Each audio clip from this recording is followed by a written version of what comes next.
हनुमान जी का जो पंचमुखी रूप है वो विशेष अवस्था में उनकी आराधना की जाती है। वह सभी दिशाओं से, देखिए उनका पांचों रूप में एक हनुमान जी का है मूल रूप, और जो चार हैं वो विष्णु भगवान का रूप है जी। ठीक है।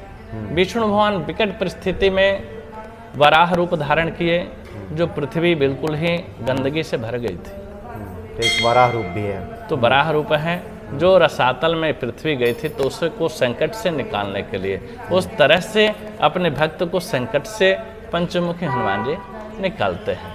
हैग्रीव अवतार है, उसमें गरुण रूप भी है ठीक है, और जो है नरसिंह रूप भी है, यानी अपने भक्तों के लिए वह नरसिंह रूप भी धारण कर सकते हैं।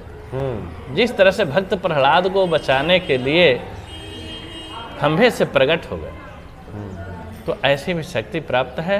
उसके लिए हनुमत कवच आता है। अच्छा। पंचमुखी हनुमत कवच आता है, उसकी भी आराधना करने से सभी दिशाओं से हनुमान जी रक्षा करते हैं। और उस हनुमत कवच के पाठ मात्र करने से 11 आवृत्ति करने की उसमें दिया गया है। अच्छा। 11 आवृत्ति जो करता है, इस ब्रह्मांड की समस्त चीजों को वो प्राप्त कर लेता है, ऐसा उसमें लिखा है। उसके कदमों में कोई भी चीज अब अप्राप्य नहीं है, ऐसा नहीं है कि नहीं मिलने वाला है, सब कुछ मिल जाता है। यानी देवता भी उस पर कृपा करते हैं, देव दानव सभी उनसे प्रेम करने लगते हैं, ऐसा कहा गया।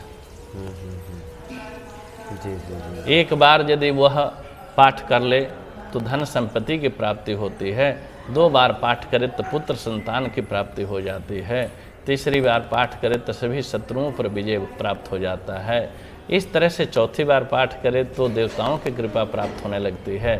और 11 आवृत्ति मात्र पढ़ लेने से कहते हैं कि सभी वस्तुओं की, सभी मनोवांछित फलों की प्राप्ति हो जाती है। 11 आवृत्ति का मतलब कि 11 पाठ कर लें।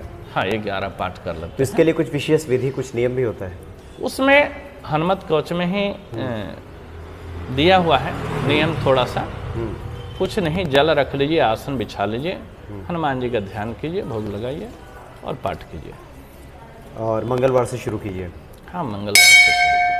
अच्छा, शुक्ल पक्ष के या किसी भी? हाँ, शुक्ल पक्ष की पहले मंगलवार से शुरू कीजिए या शनिवार से शुरू कर सकते हैं, दोनों ही दिन हनुमान जी। जी हाँ जी। क्योंकि मनुष्य जन्म जो है संसार कल्याण हेतु होता है। यह शरीर को पोषण करने के लिए, कर्म करने के लिए नहीं होता, सिर्फ बिल्डिंग और घर परिवार पालने के लिए नहीं होता।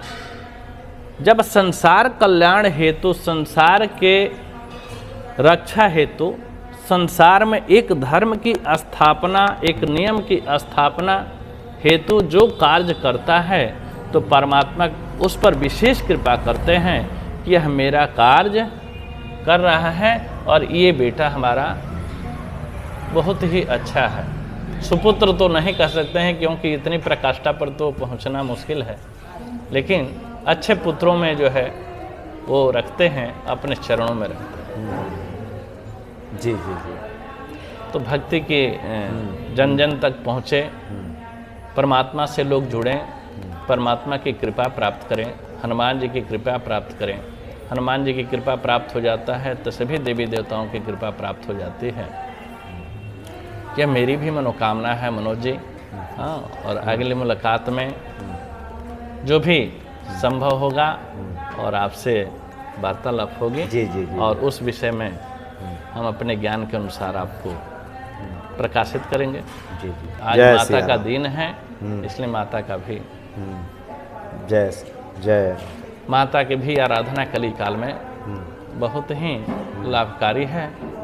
जो हर जगह से तिरस्कृत हो जाता है, ऐसे भक्तों को माता की आराधना श्रेष्ठ होता है। राजा सूरत अपने राज्य से वंचित हो गए थे, वैश्य अपने घर से गोला चलवा। एक मिनट 2 मिनट रुकिए, थोड़ा रिकॉर्ड हो रहा है। अपने घर से अपने पुत्रों से निष्कासित और बहिष्कृत हो गए थे। तब ये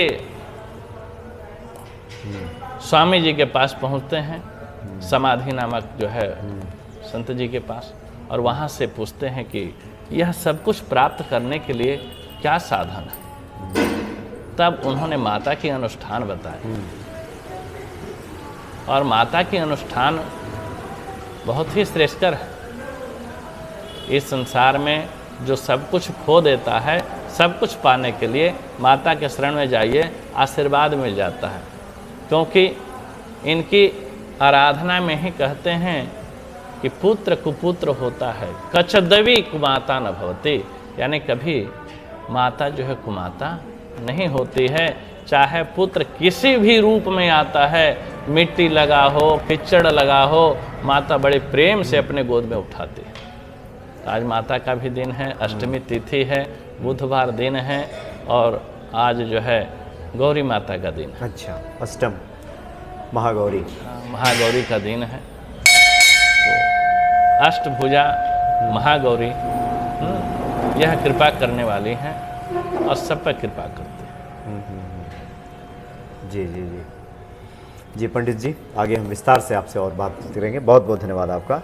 जय सिया राम। जय श्री राम।